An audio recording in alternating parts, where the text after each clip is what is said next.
Boa tarde, muito boa tarde. Sejam bem-vindos a mais um episódio do Podcred, o podcast oficial do Conacred. Eu, Tony Moreira, todas as terças-feiras às 17 horas, tenho esse encontro marcado com você, profissional do crédito e profissional de todo o setor agro. E é uma alegria poder estar aqui com vocês, trazendo nessa tarde de hoje mais uma personalidade, mais uma voz, mais uma estrela que vem fazendo a diferença em todo o setor, trazendo muita inovação, muita tecnologia e muito agro também na veia. É claro, o spoiler você já teve, né? Você que está acompanhando aqui a vinheta. Mas eu não vou queimar largada aqui também antes de poder fazer uma apresentação dele.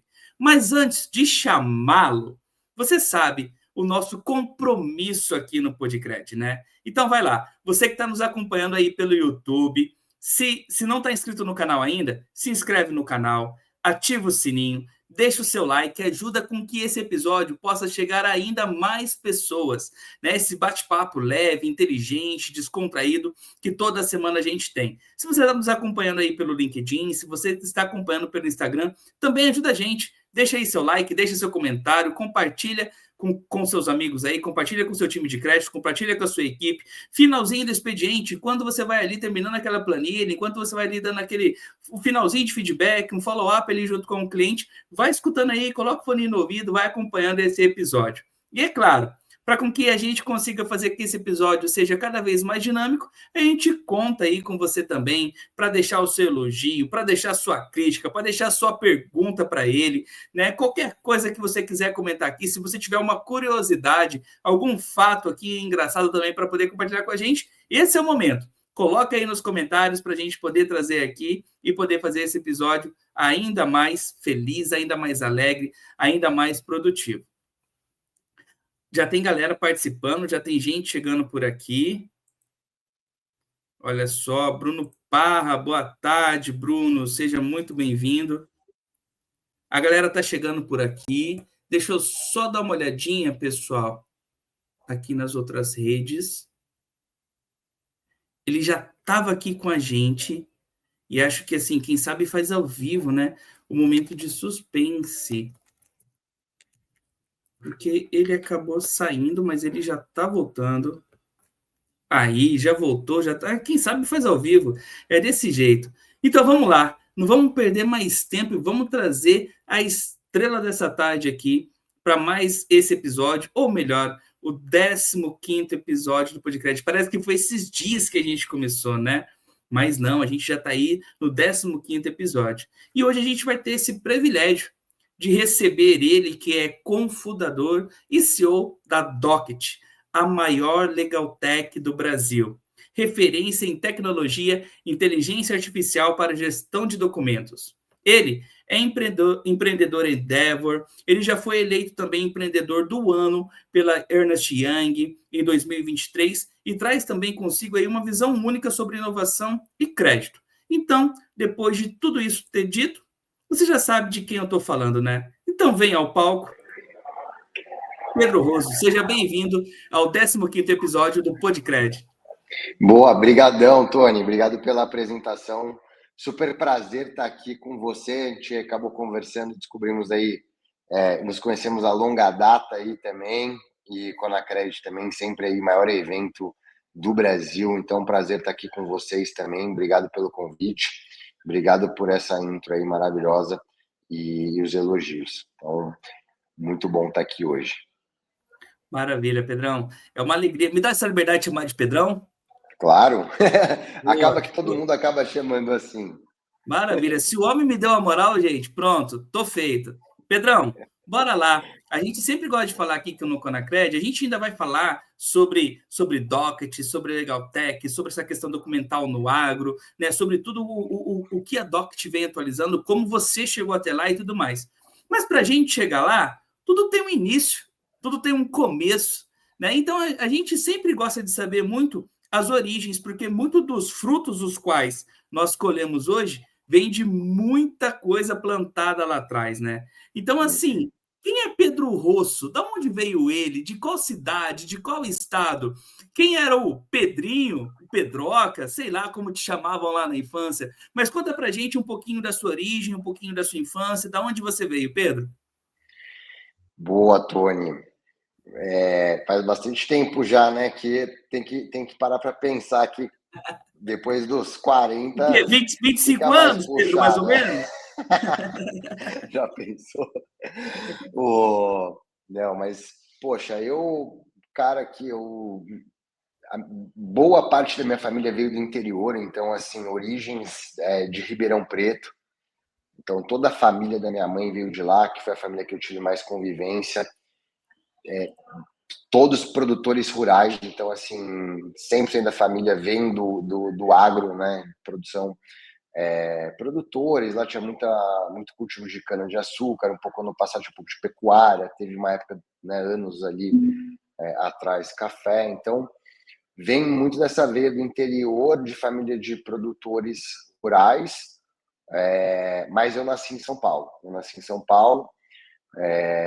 O cara que assim, fui muito apaixonado por esportes, meus pais me incentivaram muito esportes, sempre tive muita energia. Que mais? Acho que Algum esporte favorito ali, Pedro? eu até eu participei de outro podcast recentemente, eu não falava muito sobre esse tema, mas eu jogava muito bem futebol e eu sofri um acidente jogando futebol, eu levei um chute no olho e eu tive um glaucoma, eu só tenho 3% de visão no olho direito.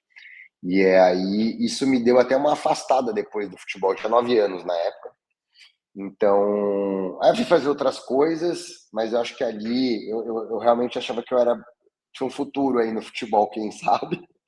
Mas, mas acabei indo para outros esportes. Eu sempre fui um cara bem eclético em relação a esportes, assim, eu pratiquei um pouco de tudo. Então, muito do futebol, depois fui para o jiu-jitsu, Muay Thai, fiz muita corrida, musculação, hipismo. Então, fiz laço em dupla, né? Isso pouca gente sabe.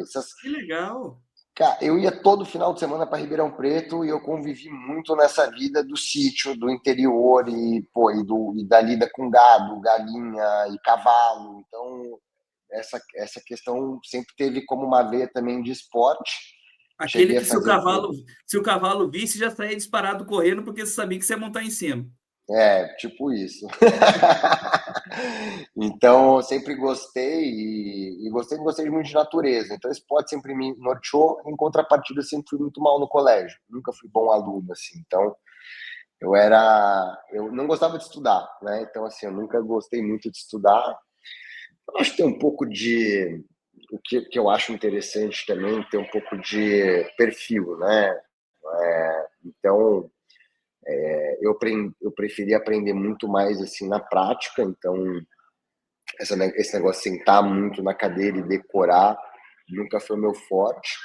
E isso fez com que eu acabasse indo trabalhar muito cedo, né? Então, eu comecei a trabalhar muito cedo. Meu pai arrumou, tinha uma rede ali de contatos, arrumou um emprego.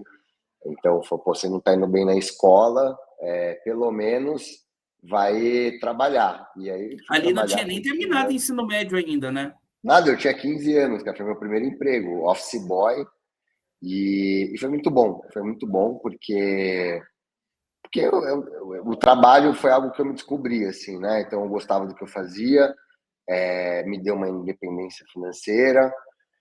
Então, um pouco da minha história, se eu tivesse que te contar ali até pré-faculdade, era isso, pô, pai, mãe, ter irmão também, super amigo, Um irmão criado só? muito, um irmão só, criado muito nessa vibe do interior, de andar descalço, de pescar, saber vara de bambu para poder pescar, cara, correr atrás de bezerro, subir em pé de goiaba, pé de manga, fazer guerra de mexerica podre.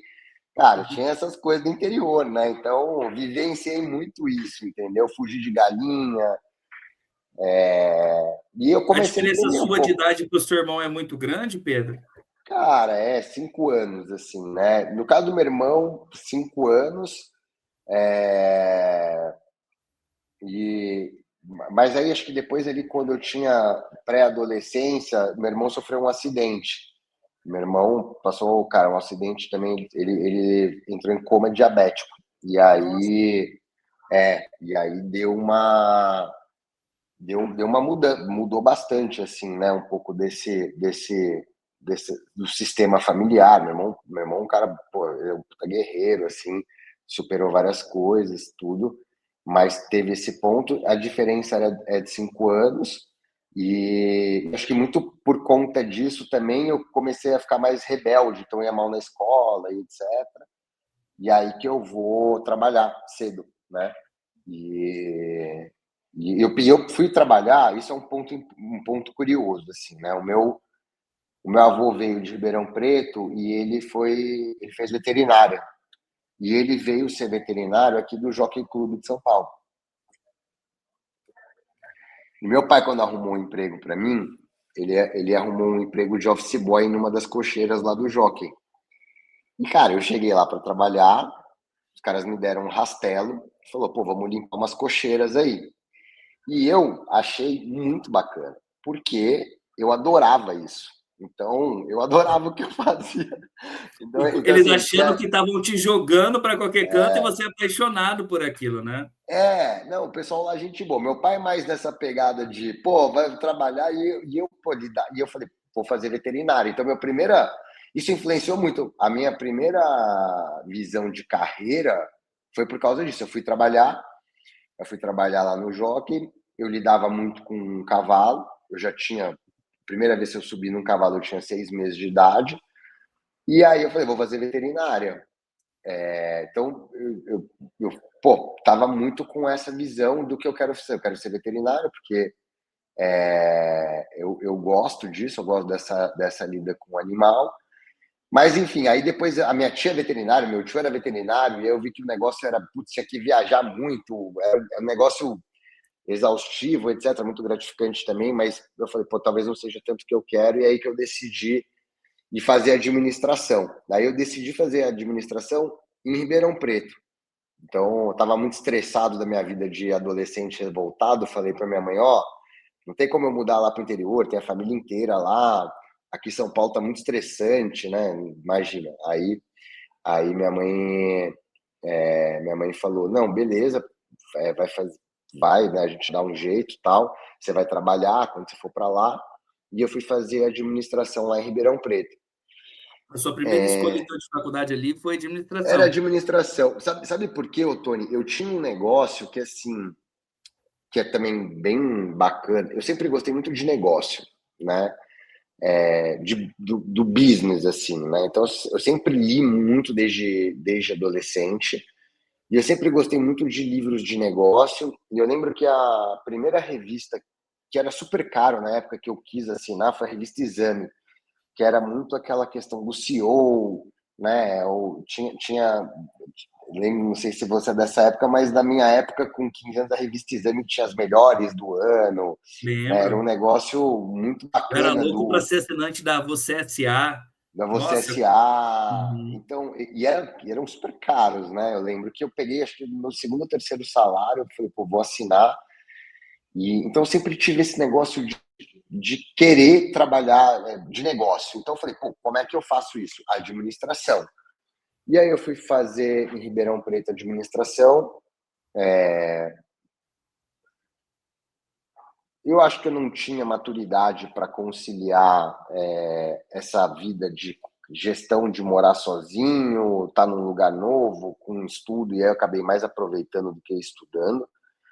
E aí eu falei, vou mudar para publicidade. Meus pais, minha mãe era relações públicas, meu pai é publicitário, então eu também tinha uma influência grande, e acho que também me comunicava bem. Então, daí eu tracei um plano e falei, não, beleza, eu vou voltar a fazer publicidade, depois eu faço uma pós em ADM. Então, eu saí com um plano bem claro, assim, porque eu achava muito importante a questão da administração para ter contexto, né? Então, Mas é um ponto bacana, Pedro, de você colocar, porque assim, às vezes a galera ela pisa em ovos para falar que talvez não gostava de estudar ou que não gostava de determinada matéria, e você já foi logo falando que a princípio eu não gostava. Eu posso te dizer também que eu era o inimigo da matemática ali, eu fugia de tudo que tinha cálculo na escola. Eu era o apaixonado por educação física, e educação física era a única matéria que eu tinha 10, né? Eu também. Então, assim, o bacana de você trazer essa visão, e até mesmo para pais que estão assistindo a gente aqui agora e tudo mais, às vezes eu vejo que o ensino, às vezes, o aluno, às vezes, ele é um pouco mais agitado, ou às vezes ele fala bastante. Eu lembro quando meu pai brigava comigo, porque ele falava que eu conversava bastante em sala, mas, assim, se bem trabalhado, se bem lapidado, assim como você, né, que percebeu em você que você tinha uma boa comunicação, quem sabe essa criança que talvez esteja sendo apresentando uma dificuldade para o pai ou até mesmo para o professor, não possa ser aprimorado naquilo que realmente ele tem aí como destaque. Né? Às vezes é uma criança inquieta, por que não colocar ela no esporte, o qual ela vem ali se destacar e por aí vai, né? E você foi trilhando essa sua inquietação, que antes era na sala, um pouco manifestada por rebeldia e por outros aspectos também que já eram seus, foi se potencializando realmente numa profissão, né? Quando você foi canalizando ela de uma melhor maneira, né? Tônia, talvez assim, sem polemizar o tema, mas eu acho que a escola, ela funciona do mesmo jeito há bons anos, assim, sabe? E é meio que assim, você não tem uma base comprovatória de outra coisa que funciona. Então, se você não se encaixa, meio que parece que a culpa é sua, mas na verdade eu via de outra forma. Não é que eu não me encaixo, não foi feito para minha personalidade. Então, é isso. Eu sou uma pessoa mais que gosta de testar, eu sou uma pessoa mais hiperativa. Colocar 30 alunos numa sala e mandar todo mundo decorar um livro para poder passar de ano. Então, assim, não era muito o meu critério de que isso era a coisa mais eficiente a ser feita para que eu pudesse ter algum tipo de performance melhor na minha vida, sabe? Então eu acho que e isso é uma das coisas que eu acho que tecnologia está aí para ajudar a resolver. E eu, com filhas agora, eu penso muito assim, né? Acho que a gente vai ver uma revolução muito grande em como você se educa. Você vê muitos estudos e também é difícil isso. É algo que você precisa de uma curva de tempo muito grande para provar algo diferente de que realmente funciona. Mas eu via isso com assim, pô, eu não me encaixo, né? Mas eu tenho que tentar potencializar as minhas fortalezas. Mas eu concordo que é algo que, e durante muito tempo também eu não falava isso com tanta liberdade, né? Eu acho que é um processo. Mas, pô, não, realmente, para as pessoas que se identificam, porque eu vejo dois cenários. Às vezes a pessoa também, quando você fala, que nem você, pô, também era assim. Mas durante anos, às vezes a pessoa não falava isso porque era até uma coisa negativa, sabe? E aí ela não está sendo ela mesma. Por quê? Porque você tem que falar que você era bom aluno, porque se você não é, e na Coloca uma verdade, então, máscara, se esconde, né? Porque a pessoa hoje exato. ela vê o Pedro CEO, então o que ele imagina? Né? A gente vai falar um pouquinho sobre isso. O cara foi para Stanford, né? Então o cara Exato. foi nerd a vida toda, né? E não, né? Então, assim, às vezes a gente mostrar que é o que eu falo, é mostrar a verdadeira, como eu fiz para chegar até lá, às vezes é muito Perfeito. mais importante do que como eu comecei. Né? Então, assim, Perfeito, todo perfeito. mundo tem um começo, mas a gente não é porque eu tive um determinado começo, porque eu nasci talvez numa origem simples, eu nasci numa periferia, que aquilo vai me determinar, no caso, para o Exato. restante da minha vida, né? Exatamente, exatamente. E eu acho que tem fatores que, e da mesma forma, ô, Tony, tem coisas que, óbvio, que contribuem, né? Mas, de novo, o que contribui também não pode determinar, porque também, às vezes, você vê, a pessoa teve uma série de recursos melhores, mas também não dá valor para isso. Então, concordo plenamente. Eu volto de Ribeirão, aí eu vou fazer a faculdade, né? E aí que entra um ponto importante, porque no primeiro ano de comunicação que eu fiz, eu conheço o Flávio, que é meu sócio. E aí, então eu conheci ele na faculdade, que é um cara que veio do interior também, de São Manuel, e ele estava fazendo publicidade, eu conheço ele no primeiro ano, e parece que é muito legal você vê a história, né, depois que ela acontece, porque assim, parece que ele veio só para fazer o primeiro ano de faculdade comigo, porque no segundo ele já vai fazer direito. Então, assim, foi uma Foi para sorte, conhecer. cara, é muito louco, né, porque né, uma sala, o cara chegar, entrar na mesma sala que você e depois virar o seu sócio de um negócio que a gente está há 10 anos construindo junto, sabe? Então, a faculdade ela serviu muito para isso. E no mesmo ano que eu volto de Ribeirão, então assim, pô, já tinha tentado uma faculdade. E aí, de novo, eu entrei na faculdade com 17 anos. Também tem um ponto que eu acho assim, mas assim, eu acho que 17 anos para você escolher é difícil, né? complexo você falar, pô, é isso que eu quero fazer pro resto da minha vida, ou essa é a área que eu quero atuar. Então, eu comecei muito cedo na faculdade, eu me formei muito cedo no colégio, com 17 anos eu estava na faculdade. Então, isso eu acho que contribui bastante, porque, óbvio, depois do terceiro ano eu já entrei no ano seguinte, eu fazia 18 no meio do ano, então foi por isso, né? Então, com 17 eu estava na faculdade. E aí eu vou fazer esse Essa primeiro ano. transição de faculdade, você se encontrou, Pedro? Fala assim, Ah, cara, acho bastante. que é isso aqui que eu Sim, quero fazer? sim, sim. Tanto que eu fiz publicidade na Embi Morumbi. Tanto que eu ia muito bem na faculdade, assim. Eu não fazia o menor esforço, porque de fato eu gostava do que eu fazia, assim, sabe? Já estudava com paixão, já tinha mudado, né? Eu gostava muito, assim, e é um negócio que eu acho que eu representava muito bem.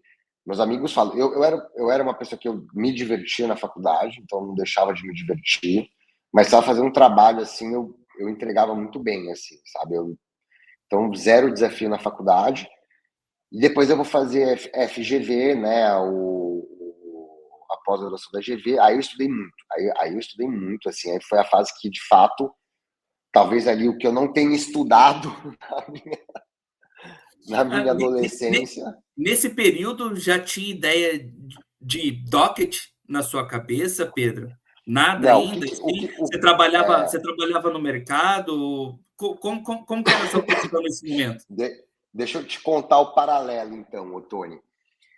Eu volto de Ribeirão, daí eu vou morar com os meus pais, só que eu fiquei 6 meses morando com os meus pais.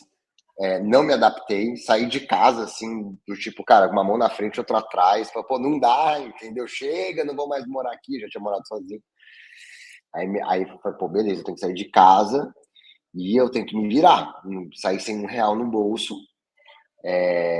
Minha avó, ela ficava em Ribeirão, mas ela também tinha um lugar para ela ficar aqui em São Paulo. Eu fui para esse lugar que ela ficava em São Paulo, um apartamento, porque eu estava indo para uma casa de um amigo meu até arrumar um lugar para morar. Não, fica lá, daí até você se estabilizar. E aí eu fui morar sozinho logo depois que eu volto para São Paulo.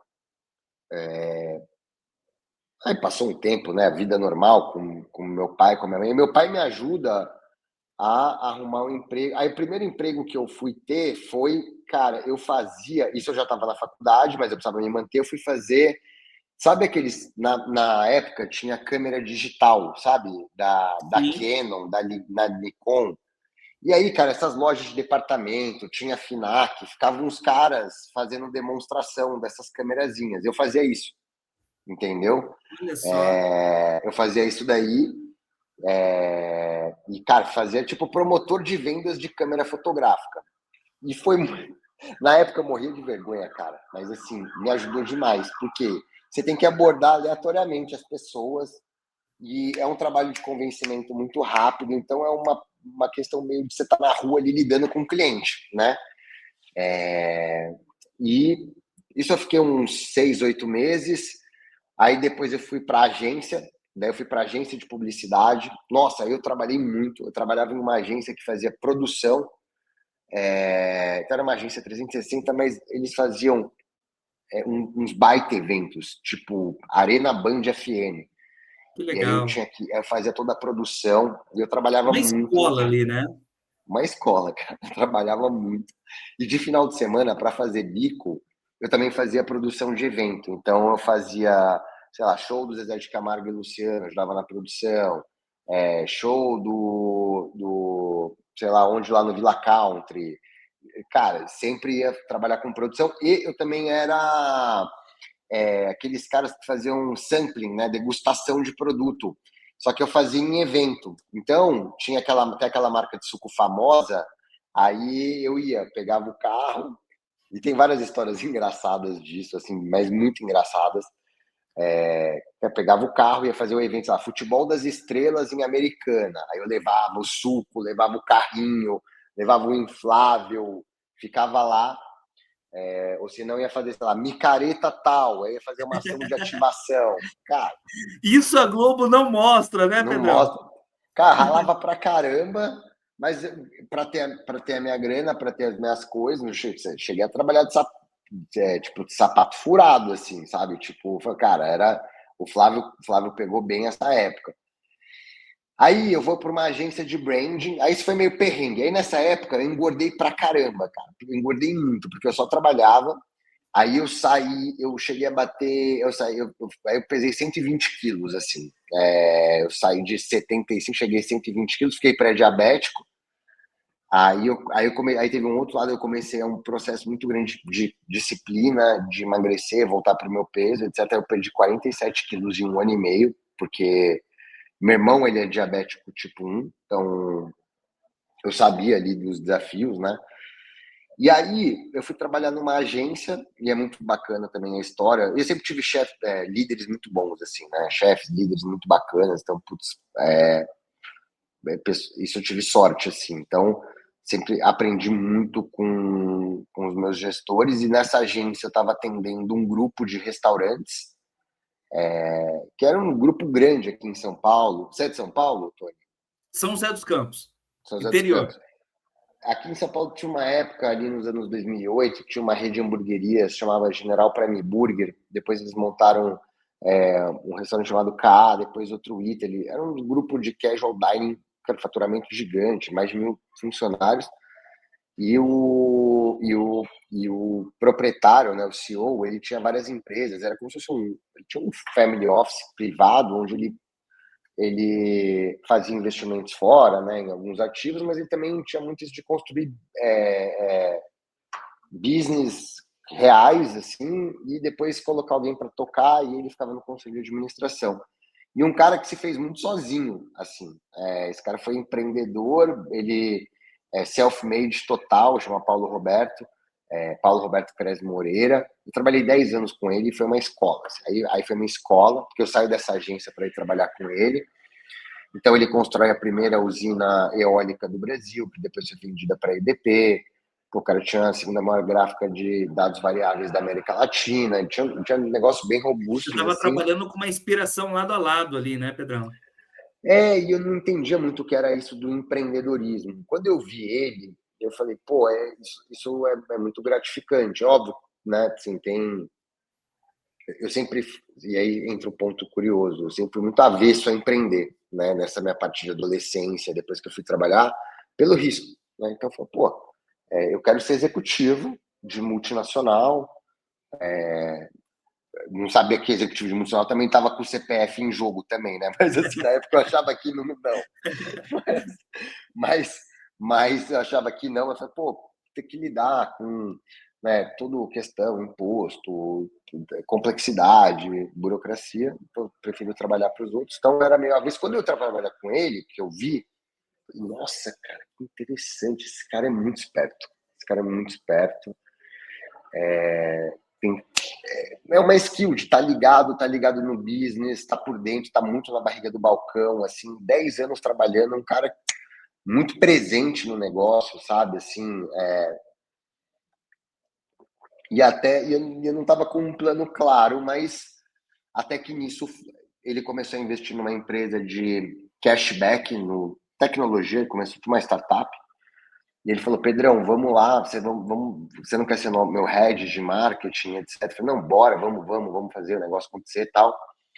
E eu assumi a operação, era uma empresa grande, tudo. E lá eu conheci o Rodrigo. E o Rodrigo, que é o meu sócio aqui na Docket, ele era líder de tecnologia lá. Então você vê, engraçado. Mas, pô, então tá. Daí eu já tinha o Flávio e o Rodrigo, um pouco da vida, né? Então, assim, não foram. E eu falo que não tem certo e errado, mas assim, a Docket ela foi constituída numa visão de pessoas que se conheceram não para fundar a Docket, mas que a vida, né, colocou ali no mesmo local. E aí o Flávio tem uma história também. Bom, aí o Rodrigo programa desde os 11 anos de idade, pô, super autodidata em programação. E o Flávio, ele já foi fazer direito, ele foi trabalhar em construtora, abriu uma empresa de guardação imobiliária e quebrou, estava falido, Flávio. Mas falido num nível assim. Eu fui fazer uma reunião com ele em São Paulo, isso era 2015, ele não tinha dinheiro para pagar R$ 15 de estacionamento, tipo, do carro ser apreendido. Falido nesse nível, assim. voltou a morar com a mãe, porque veio a crise do subprime e ele pegou muito a ressaca, né? Era uma época que a economia estava muito ruim. E ele falou assim, cara, eu tô com uma ideia de montar um e-commerce para pegar a segunda via de certidão. Eu não entendia nada, Tony, disso. Assim, eu não entendia nada. Eu entendia de tecnologia e de marketing, branding, comunicação. Falei, legal, vamos lá em casa e você me conta da tua ideia. E foi lá em casa, a gente conversou e, pô, eu fiz o PNL do produto. Eu falei, meu, esse negócio aqui é interessante. Eu falei, Flávio, eu acho que você não vai conseguir fazer isso sem tecnologia. Tem um Aham. cara no meu trabalho que eu conheço, que ele é de tecnologia. Deixa eu ver com ele o que, que ele acha. Aí você vê como que é a coisa, né? Ele falou, beleza.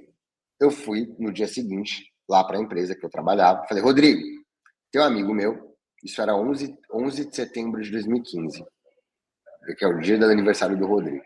Tem um amigo meu que ele quer abrir um negócio para pegar a segunda via de certidão. O Rodrigo também não entendia nada. Só que a sorte é que a esposa do Rodrigo trabalhava e trabalha até hoje numa química do agro. Olha só. E ela virou para ele e falou assim: cara, tem muita demanda para isso na parte de formalização de CPR. Ele falou: pô, então eu vou me juntar a esses meninos, entendeu? E Foi assim, assim. e assim Aí virou foi, o aí a trio gente, a Parada gente Dura. aí virou o trio, abrimos CNPJ em 2015, eu não lembro a data, acho que foi outubro. Aí ficamos ali trabalhando naquela jornada paralela.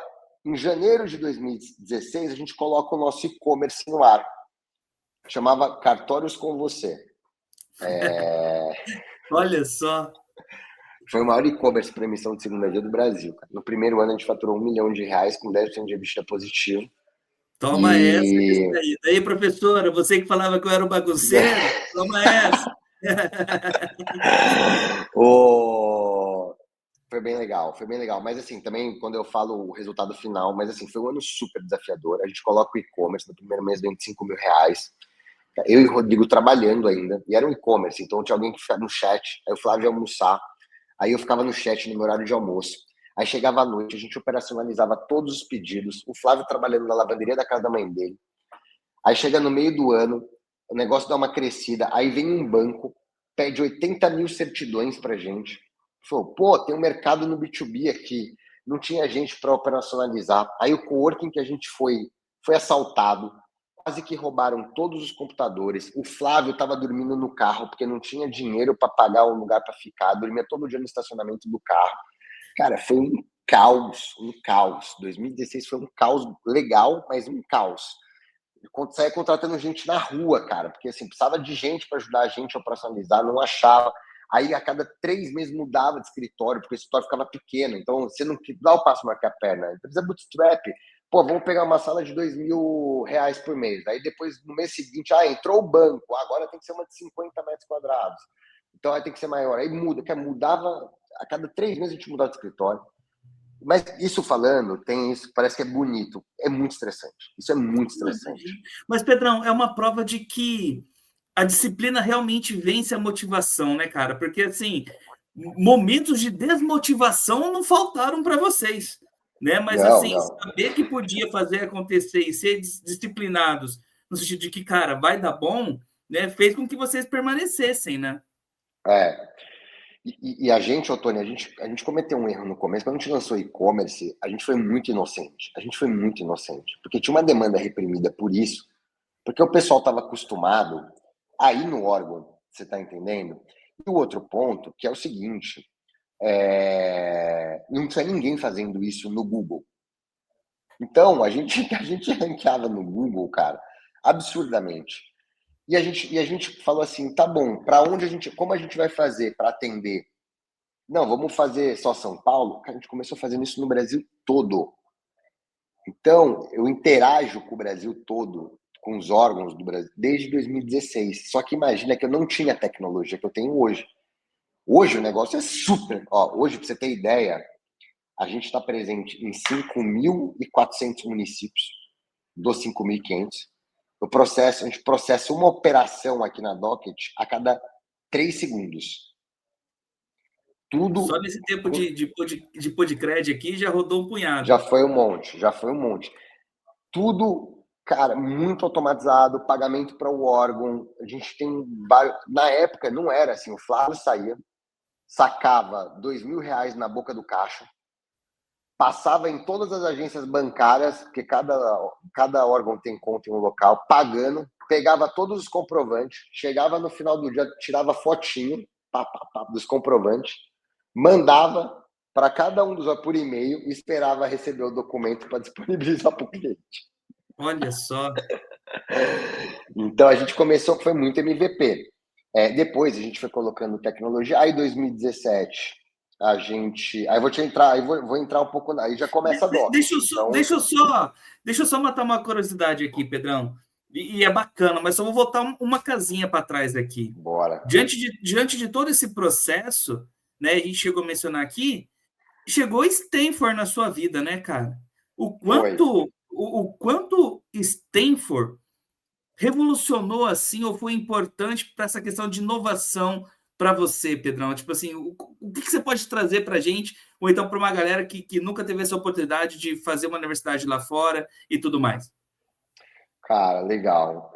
Isso daí é um programa, né, que eu tive a oportunidade de fazer algumas vezes, inclusive pela Casec, de estudar lá.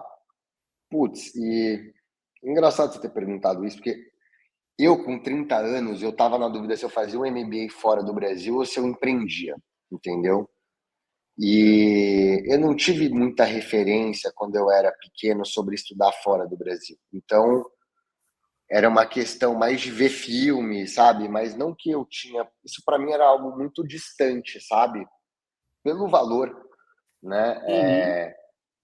E depois, o que aconteceu? Um grande investidor anjo nosso, que é o Bruno Yoshimura, ele foi fazer o MBA e eu vi que era possível fazer. Depois eu fui pesquisar. Você tem bolsas, né? O duro é passar.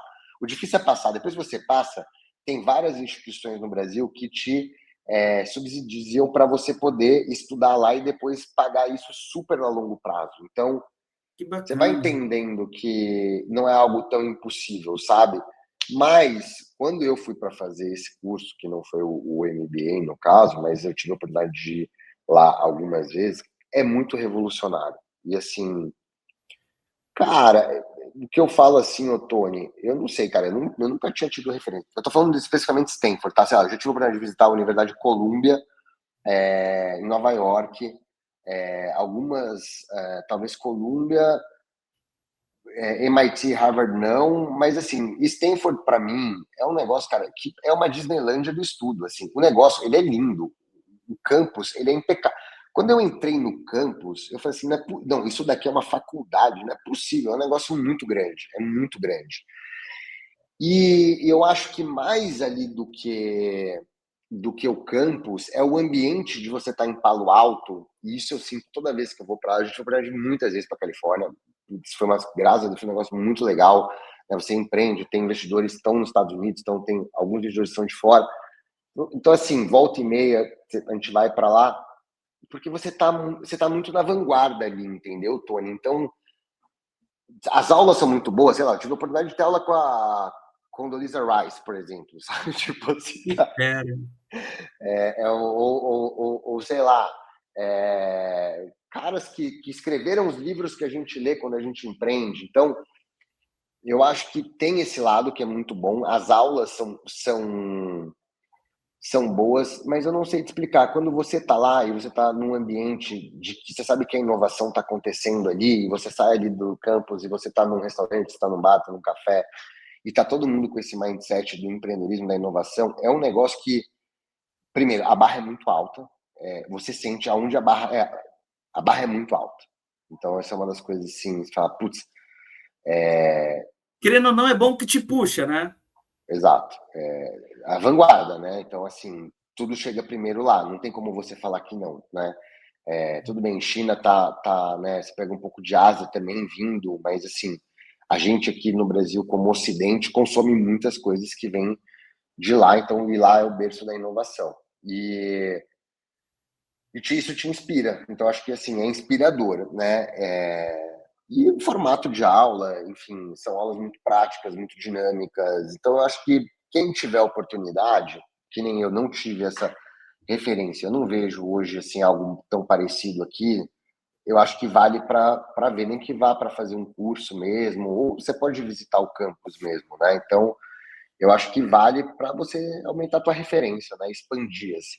Cara, tem gente que estuda 4 anos num negócio cinematográfico como isso, com os melhores professores, com acesso, né? Sei lá, tive lá a oportunidade de falar com o cientista-chefe de AI do Google, porque ele mora ali perto do campus. Então, você imagina você beber dessa água, né? É um negócio muito bacana. Então, isso foi uma realização de um sonho, assim, foi muito legal. E eu acho que quem tiver oportunidade e gosta de estudar, né? Eu aprendi a gostar de estudar. Então, acho que vale muito a pena. Foi um marco muito interessante. Que fera, Pedrão. E assim, dentro dessas participações a qual você pôde estar presente, vivenciar, aprender, e daí você só me corrige se estiver errado, você também teve aqui algumas participações em alguns programas de bastante impacto, né, de referência. Não sei se já como Docket ou talvez como e-commerce, né, mas teve aí, no caso, os programas de Google Launchpad, SkyUp da Endeavor e também Gerdau Next. Todos esses já Isso. foram como Docket ou não? Já tinham sido como Docket, porque o nome da Docket a gente já vira o nome no ano seguinte, quando a gente pivota o modelo de negócio. E aí a gente começa a participar desses programas de aceleração, né? Então a gente foi LinkedIn, ganhamos muito prêmio, assim, né? A gente foi LinkedIn Top Startups, a gente participou do programa de aceleração da Gerdau, aí a gente teve o programa de participar do programa de aceleração da Endeavor e virar empreendedor Endeavor, né? Então, a Endeavor é uma rede global de empreendedores, tem gente muito bacana, é um processo super difícil. Você faz um painel no Brasil, você precisa ser aprovado, depois você vai para um painel internacional. Aí quem aprovou a gente, por exemplo, estava o Eric Santos, da Resultados Digitais, estava o CFO da Netflix. Então, assim, você passa por um crivo muito bacana de pessoas para você poder estar dentro dessa rede. A gente foi acelerado pela Oracle também. Aí em 2018 a gente foi acelerado, a gente é Google Alumni, então a gente foi acelerado pelo programa do Google. Então a tese era como é que eu uso machine learning para interpretar o que consta, né, os documentos, então o que consta dentro dos documentos. E o Google selecionou 6 startups para participar desse programa, a Docket foi uma das selecionadas. Então, assim, tem um lado que eu acho que eu não gosto, porque parece que é métrica de vaidade, mas tem um lado de sim, de reconhecimento, e eu acho que sim, esses programas foram importantes para a nossa trajetória, e eles contribuem muito para o desenvolvimento da companhia. Tem muito programa, eu acho que você tem que ser seletivo em relação a quanto que você vai alocar de tempo, disponibilidade para poder participar, que nem agora a gente foi selecionado como uma Emerging Giants pela KPMG, e estamos participando do programa deles. Então, um programa também para empresas um pouco mais maduras. Tem um programa muito bacana de mentorias. Você tem que escolher também para não tomar muito seu tempo, mas todos os que a gente participou, tivemos a sorte de contribuir bastante. Todos foram como Docket e contribuíram muito para o desenvolvimento. É uma forma do mercado reconhecer também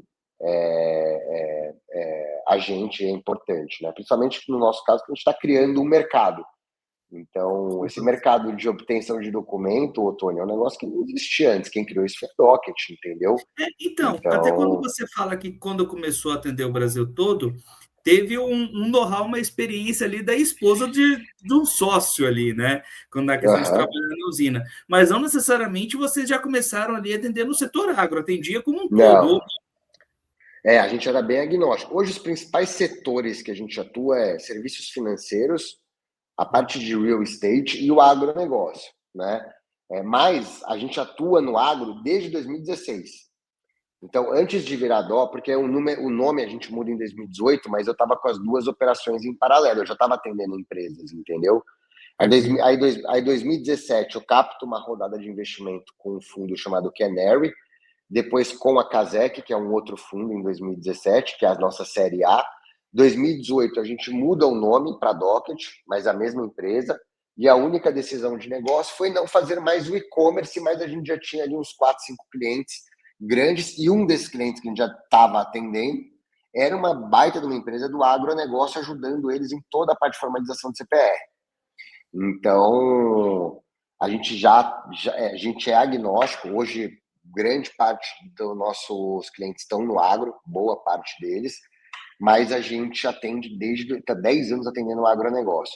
E tem uma questão que, assim, a minha família, ela sempre foi produtora. Então, tinha uma facilidade em entender como que se relaciona com o produtor. Porque uma coisa é você estar vendendo para alguém que está querendo comprar uma casa. Outra coisa é você criar relacionamento com um produtor, que o RTV tem que ir lá pegar a caminhonete, vai sentar no terraço, vai tomar uma pinguinha no final do dia. Não adianta ir lá falar com o produtor no meio do dia que ele está resolvendo o pepino da fazenda, que a internet do produtor não pega. Então a gente sabia desses desafios pelo pouco, dá muito pouco, não, pela boa vivência também das origens. Então a gente aprendeu a navegar bem no agronegócio, entendendo bem a dor.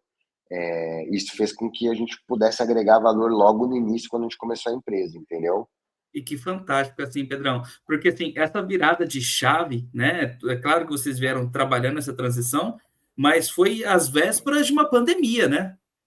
Ali, 2020 chegou, e querendo ou não, você estava potencializando uma necessidade do setor que era totalmente analógica, totalmente lá na ponta, né? E você trouxe documento, trouxe inovação e foi botando tudo isso para o digital.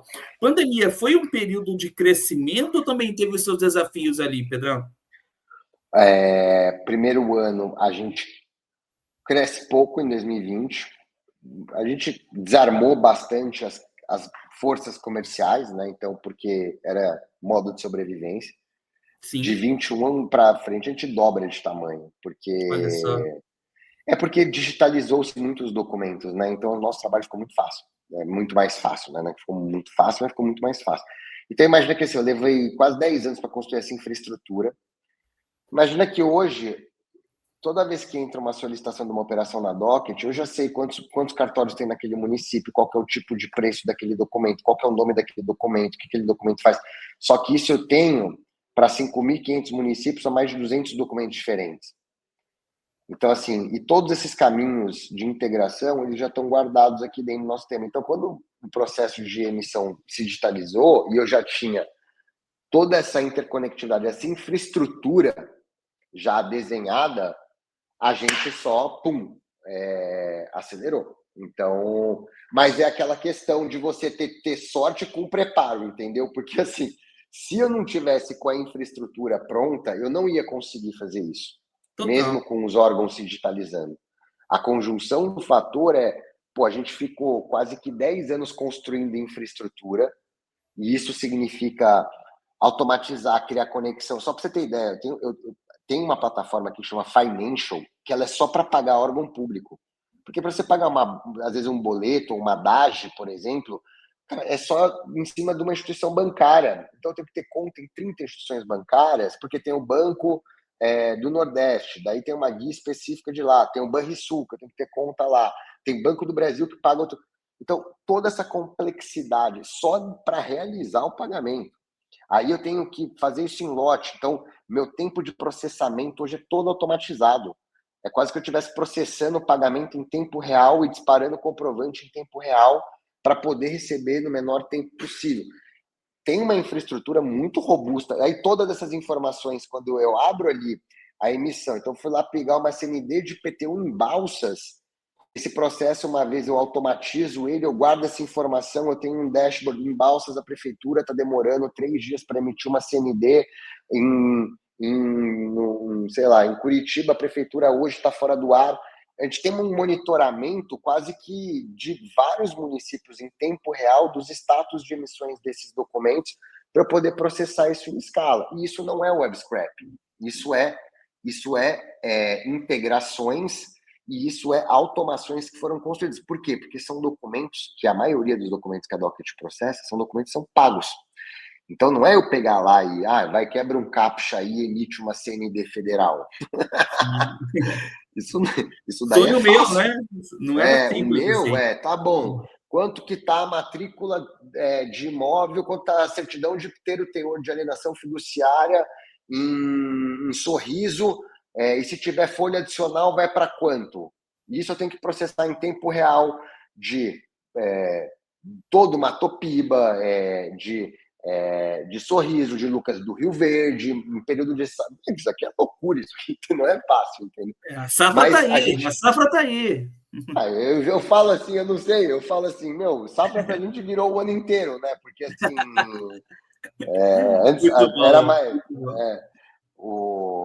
Mas assim, então a gente foi criando esse conhecimento com várias, né? Quando o cliente olha a nossa plataforma principal, que é onde ele solicita e analisa com AI os documentos em 30 segundos, consigo falar se uma certidão de AF está com penhor, está positiva, está negativa, e uma de penhor também, extrair os gravames de uma matrícula de imóvel.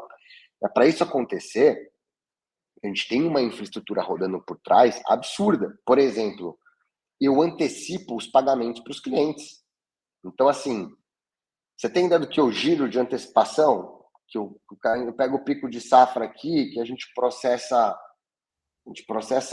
150 mil operações, que eu estou antecipando isso em tempo real.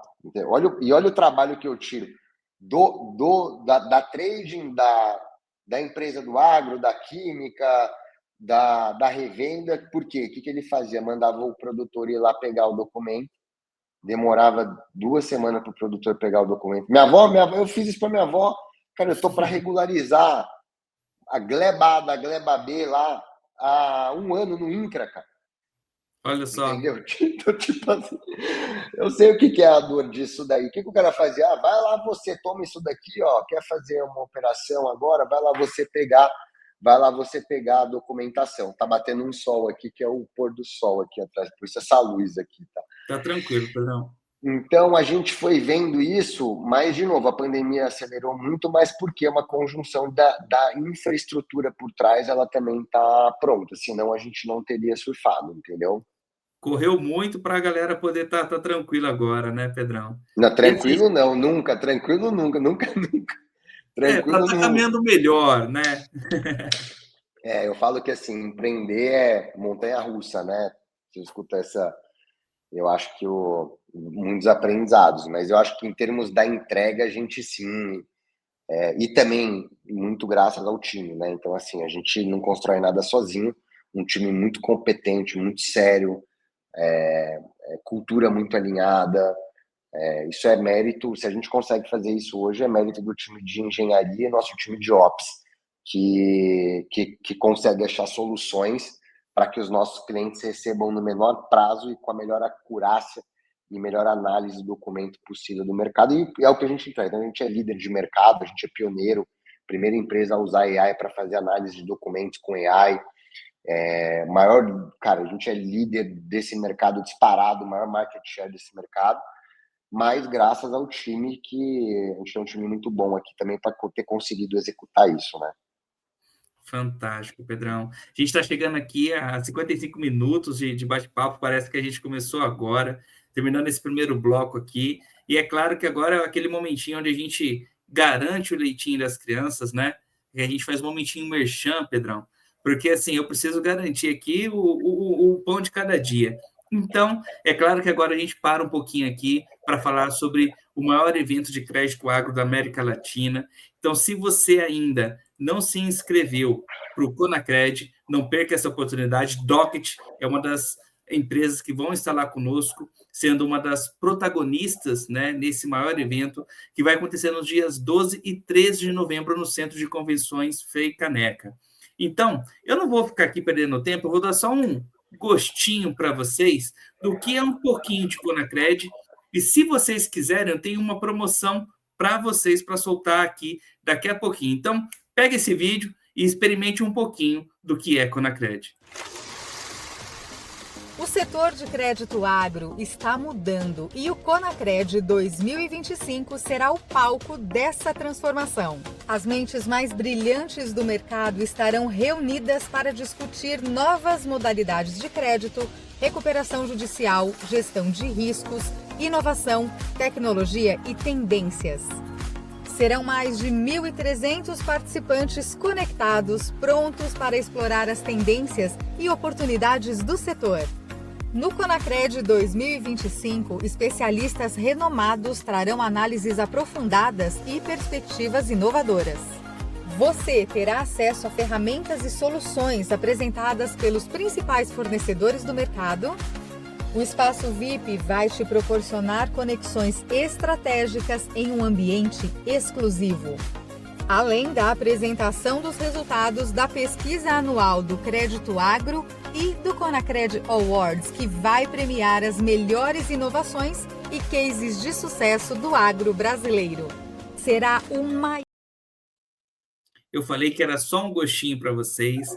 Então é isso. Se você, no caso, ainda não garantiu a sua inscrição para estar conosco no Conacred, agora é a oportunidade. E é claro que a gente não ia deixar passar a semana do cliente aí em branco, né?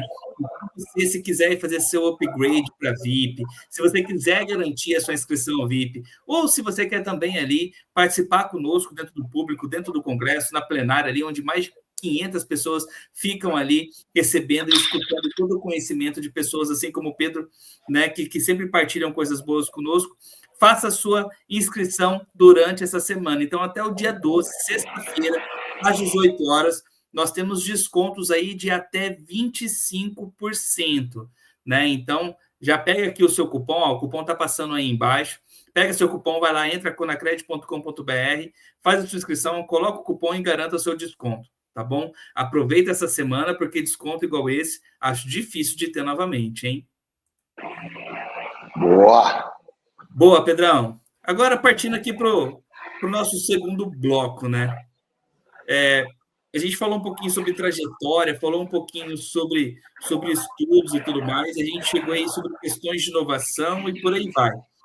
Como que, na visão do Pedro, né, porque algo que tem sido muito batido, mas que a gente sabe que, mesmo que muitas pessoas ainda estejam falando, muitas empresas ainda estejam apresentando, muito ainda tem a se aprender.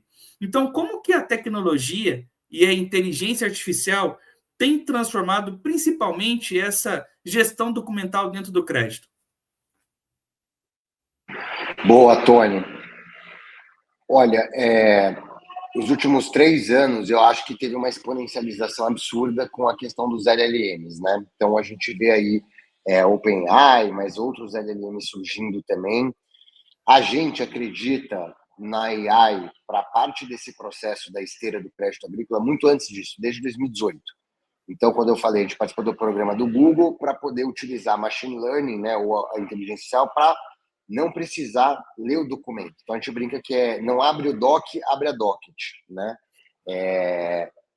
Então, o que acontece hoje é que você tem um custo do crédito, que assim, o funding para a produção no agrícola, ele é insuficiente, o custo do crédito ele é muito alto e boa parte da composição do custo do crédito está correlacionada a despesas administrativas e burocráticas, especialmente ali essa questão de formalização, obtenção dos documentos, em torno de 20% do custo do crédito. Fora isso, você tem uma experiência que ela era muito offline para quem fazia. Era cara crachá, pegar papel manual, transpor isso para um contrato e levar para assinatura. Então, quando eu olho para a tecnologia, a gente às vezes acha que a tecnologia precisa vir aqui e ter um drone que vai fazer a pulverização de não sei quantos mil hectares. Talvez ela comece mais assim, como é que eu uso tecnologia para os meus processos do dia a dia para eu ter mais ganho de eficiência, sabe? Então, eu tenho a olhar para uma visão mais simples antes de começar com coisas muito megalomaníacas. E aí, dito isso, como que eu acho que é? Só o processo de obtenção do crédito agrícola, se ele acontecer em segundos, e eu acho que é difícil acontecer em segundos, mas é para isso que a gente trabalha na Docket, isso já destrava muito todas as questões de crédito que a gente tem no Brasil. Então, assim, a tecnologia ela é um meio, né? Ela não é um fim. Ela precisa ser enablement de alguma coisa, ela precisa modificar alguma coisa. No caso da Docket hoje, é todo o processo de formalização, principalmente de CPRs ou de compra de grãos, que é o que a gente vê muito também por causa das tradings, para fomentar o crédito agrícola e isso acontecer cada vez mais rápido. E isso envolve não só digitalização, mas AI. Por quê? Porque eu preciso ter uma inteligência nesse processo. Então, hoje, por exemplo, na Safra, a gente lançou nossos leitores especializados, além da matrícula de imóvel, para certidão de alienação fiduciária e penhor. Em 30 segundos, a gente consegue falar se a certidão está positiva ou não. O que acontece? Pega uma trading no pico de safra, uma empresa que faz muita compra e venda, etc., que precisa fazer toda a verificação dos documentos. Isso tem um pico de demanda na safra que ele tem que ter hora extra, ele tem que ter alocação de funcionário, porque ele precisa analisar talvez 2, 3 mil certidões em 3 semanas. E ele não tem esse headcount fixo na operação dele. Então, ele tem um pico por causa da safra, depois isso acaba se diluindo. Com inteligência artificial, eu não empilho o trabalho, eu paralelizo. Então, eu não preciso ficar colocando os documentos quando entram para serem analisados numa fila. Entrou 1.000 documentos para eu processar, eu processo nos mesmos 30 segundos que eu processei um. Essa é a beleza da escala da AI. Eu lanço mais servidor e processo. Então, o cara tem em 30 segundos o resultado de 1.000 certidões com inteligência artificial. Olha o quão brilhante é isso. Entendeu? Demais. E assim, Pedro, a gente está falando aqui de inteligência artificial, mas você ainda consegue enxergar, por exemplo, algum gargalo, ou alguma necessidade que ainda está no manual para concessão de crédito, por exemplo, que você ainda aqui, cara, isso aqui ainda precisa avançar bastante? Mas muito, mas muito. Todo o processo de delegar para o produtor ir atrás do documento e o RTV também ainda tem muitas empresas que não utilizam a Docket e fazem isso de forma manual. Então, o que ele faz? Ele quer fazer a CPR, ele vai lá, manda para o produtor uma lista, o produtor que vai atrás. O produtor demora 3 semanas para mandar o documento. Quando manda o documento está errado, está vencido, aí vem, tira o cara do comercial dele que tinha que estar vendendo para ir catar documento, que tira do caixinha, da regional. A regional não tem controle, ninguém nem sabe quanto que gasta por documento no ano, porque a caixinha se mistura com outras verbas ali que tem da regional. Está todo mundo indo atrás do documento porque não tem um processo eficiente, porque não usa Docket, e ninguém mensura isso, mas ele tem um deslocamento. Você pega a fazenda, que está em 2 municípios, normal, super normal. Então, o cara tem que pegar uma matrícula num cartório, andar 50 quilômetros de estado de terra, pegar uma matrícula num outro cartório, para depois mandar. Isso demora. Então, assim, isso.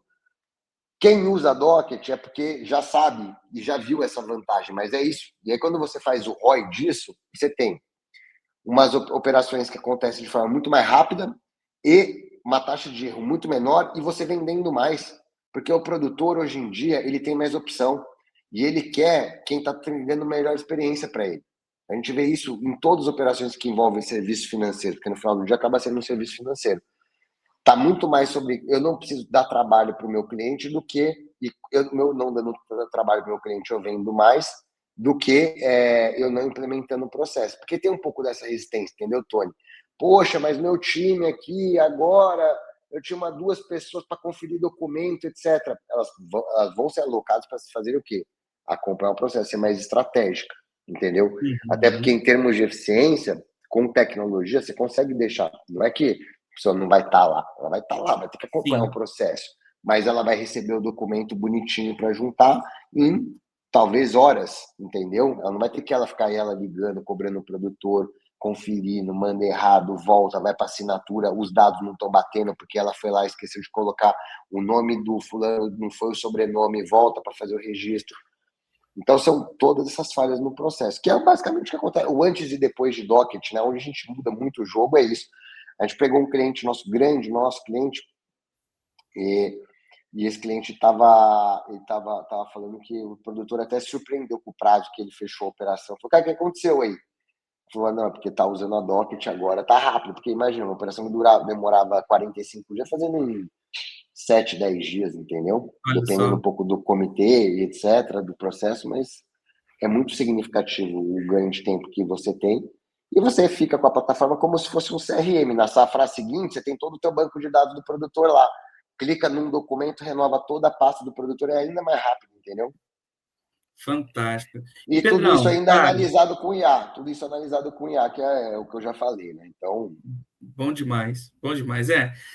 Assim, todo mundo fala isso, tem galera que ainda não acredita, mas assim, a IA não veio para roubar lugar de ninguém, muito pelo contrário, veio potencializar aí, né, ferramentas, maneiras, eu concordo plenamente junto contigo, e é só maneira assim de como você vai se adaptar para poder ali estar utilizando de maneira mais estratégica, né? Funcionários serem ali realocados, como você bem colocou, para uma função mais estratégica do que operacional do que estavam fazendo anteriormente. E, Pedrão, nessa sua trajetória, que não começou hoje, né? Começou há mais de uma década aí, vamos contar assim. O que motiva Pedro Rosso? É Pedro Rosso ou Rosso? É Rosso, faltou um S, né? Na verdade, deveriam ser dois S's, é um só, mas fala Rosso. Boa. Pedro Rosso, o que te motiva hoje ali como líder, como CEO da Docket? O que te motiva ainda a permanecer, a continuar, a insistir? Eu acho que eu tive a sorte de escolher um problema muito grande para resolver. Porque no final do dia tem tanta coisa para fazer ainda. O que você faz? Eu resolvo a burocracia do Brasil. É isso. Assim, acho que e eu brinco que, poxa, a gente tem uma relação muito boa com os órgãos. Tudo que acontece é necessário para o Brasil operar, né? Assim, você precisa da validade jurídica, né? Essa interconectividade. A gente é o player que está tentando arrumar para todo mundo, entendeu? E que seja um ganha-ganha-ganha. Então, para o órgão é ótimo, porque a gente tira o balcão dele, a gente começou também a vender para os próprios cartórios, tem uma relação super boa. Para o cliente é bom, porque ele acelera o processo.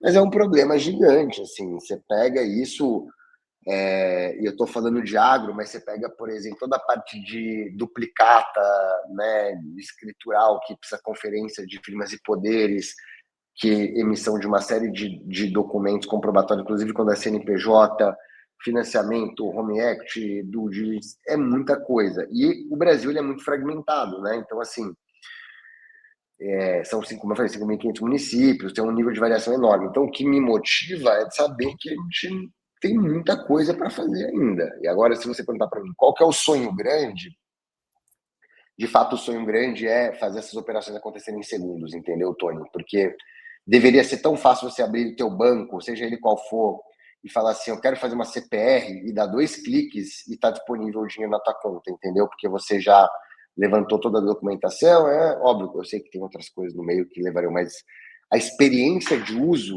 deveria ser muito simples, e hoje ainda é muito burocrático.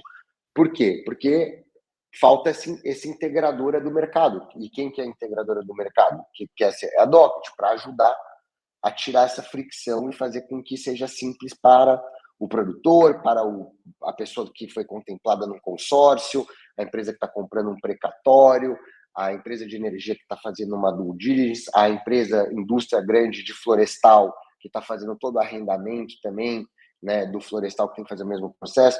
Então é isso, assim. Então, até chegar lá, tem coisa pra caramba que precisa destravar. Então tem muita coisa para fazer ainda, entendeu?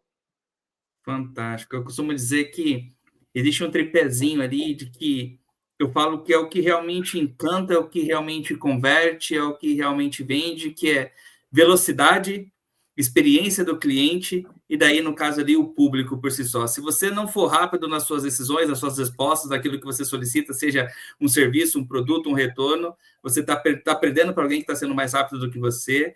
Se isso já faz parte da experiência a qual você proporciona ali, né? Então, sempre está preocupado com a experiência em todo o processo que gira em torno do seu cliente, do seu serviço e tudo mais, faz todo sentido. E fazendo esses dois bem feitos, cara, a retenção de público, a retenção de pessoas para comprar contigo e por aí vai, sempre vão ser maiores. E espero que esses segundos aí, vão chegar, tenho certeza, aí cada vez mais rápido, Pedrão. Boa, obrigado, mas é isso mesmo.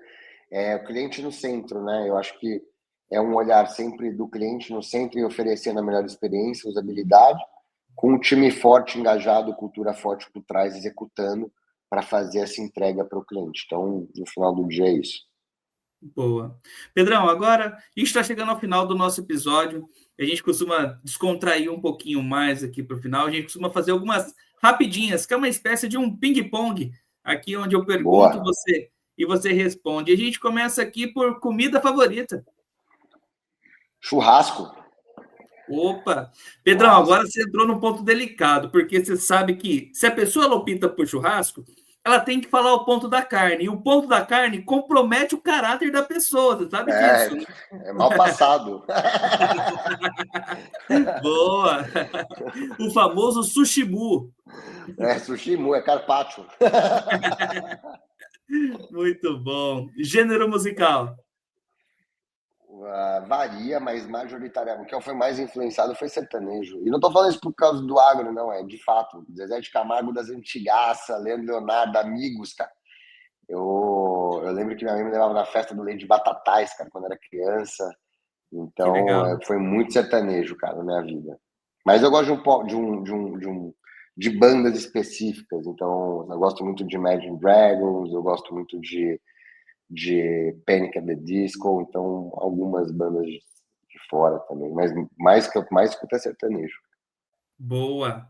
Pedrão, um livro para poder indicar para a galera. Eu sei que você já falou de alguns aí, né? E com certeza deve conhecer vários, mas um livrinho que você fala assim, cara, eu tô lendo agora, ou que você indica para a galera referente a um tema específico. Assim, meu livro de cabeceira é o Jim Collins, Feitas para Vencer. Assim. Então, para mim, foi transformador. Eu leio muitos livros. Eu estou lendo agora o Princípios do Ray Dalio e tem um do Joe Dispenza, que é sobre meditação, que eu leio também todo dia à noite, algumas páginas. Mas o Jim Collins é o que eu sugeriria, assim, entendeu? Boa. Resuma Docket em uma palavra. Uma palavra.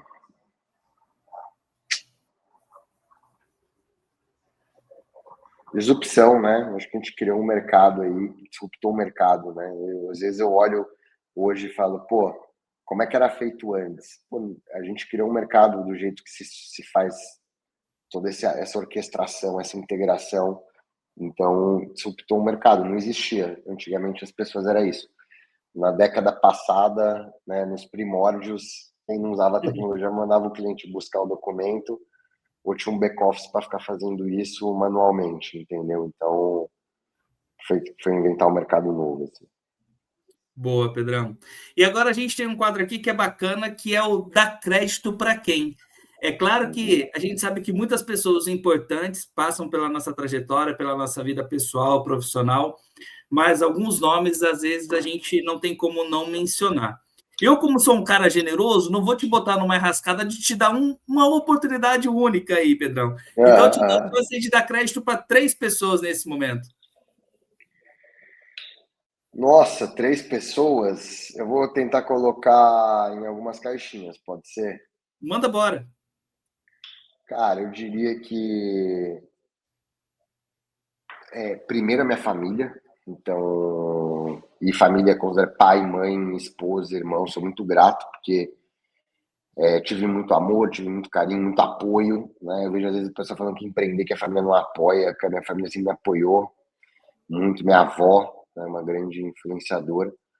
Depois eu diria que meus sócios e investidores, porque, cara, é um casamento também, então você pega os meus 2 sócios, o time que apostou na gente, nossos investidores, tinha uma relação ótima.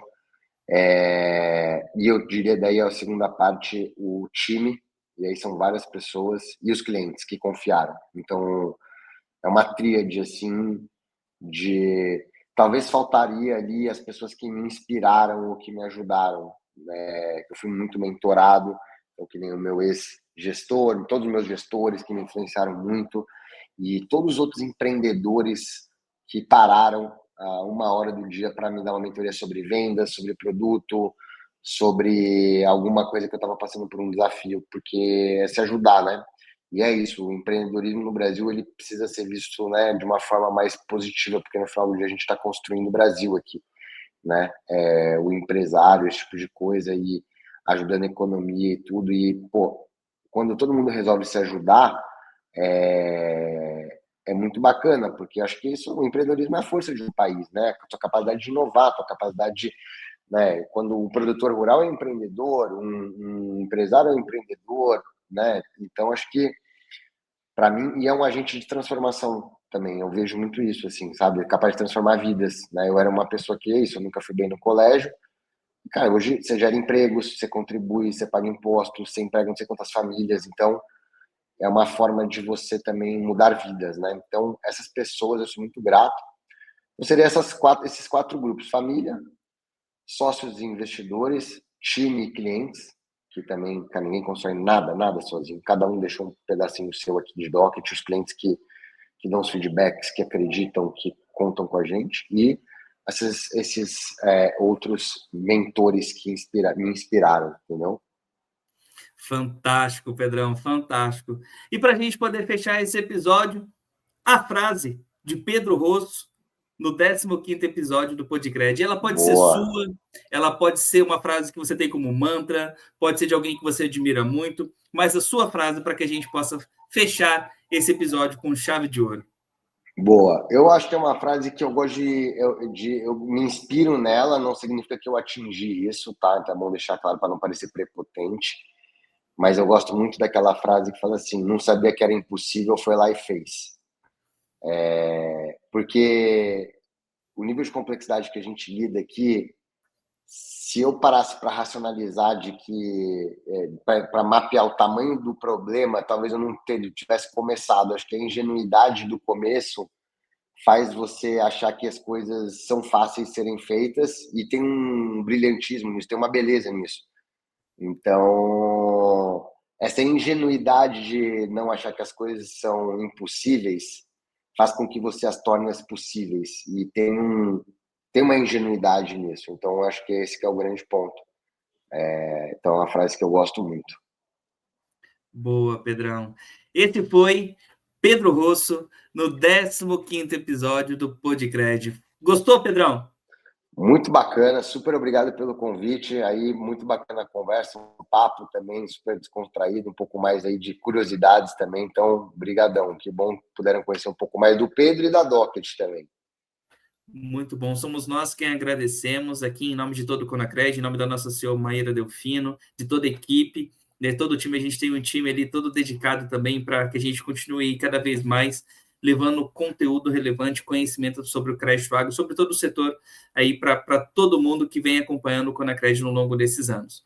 Muito obrigado a todos vocês que estiveram conosco até agora. Aqui, horário oficial de Brasília, 18h21. Né, algumas pessoas aí saindo, esperando esse episódio acabar para fechar o notebook aí, ir para casa, barriga roncando de fome, mas muito obrigado a vocês que estiveram conosco, que toda terça-feira está aqui conosco participando do Podcred. É uma alegria ter vocês aqui. Semana que vem, você já sabe, temos esse encontro marcado, terça-feira, às 17 horas. Na semana que vem, eu não vou dar spoiler aqui não, mas é uma braba que vai estar com a gente, tá? Vocês vão ver aí depois repercutindo pelas redes sociais. Já sabe, se você ainda não se inscreveu, se ainda não curtiu, ou se ainda não ativou o sininho, faz isso aí agora, senão o dedo vai cair, hein? Tô brincando, galera, faz isso não. Mas você também que está no Instagram, muito obrigado. Vocês que nos acompanharam pelo LinkedIn também, muito obrigado. Tamo junto, até semana que vem. Um beijo, Deus abençoe e até a próxima. Tchau, tchau.